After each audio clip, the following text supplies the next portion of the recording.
জানাজার নামাজ যদি 2টা থেকে 2টা 30 হয়, তুমি 2টা 30 পর্যন্ত দাঁড়িয়ে থাকো।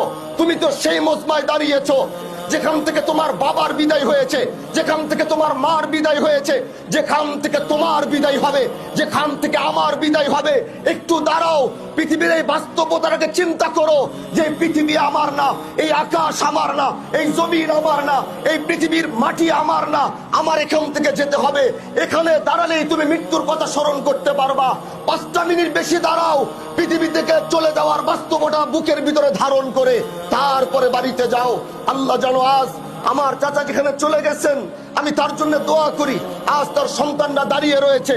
আমি শরীয়তুল্লাহর বংশ বলে নয়, এখানে সবচেয়ে বড় আলেমও যদি দোয়া করে, আরেকদিকে তার সন্তান যদি হাত উঠিয়ে বলে, এ আহকামুল হাকিমিন আল্লাহ, তুমি আমার বাবাকে মাফ করো, আমরা সবাই মিলে দোয়া করব। তার সন্তান একা দোয়া করবে। সরকারে কায়নাতের হাদিস, সন্তানের জন্য যদি, বাবার জন্য যদি সন্তান হাত উঠায়, আল্লাহ পাক সে হাত কোনোদিন ফেরত দেয় না। স্বামীর জন্য যদি স্ত্রী হাত উঠায়, আল্লাহ পাক সে হাত কোনোদিন ফেরত দেয় না।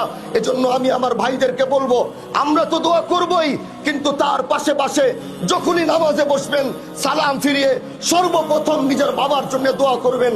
আল্লাহ যেন তাকে জান্নাতের আলা মাকাম নসিব করে, তার কবরের আযাব যেন আল্লাহ পাক মাফ করে দেয়, সন্তান পরিবারকে সবরে জামিল যেন দান করে।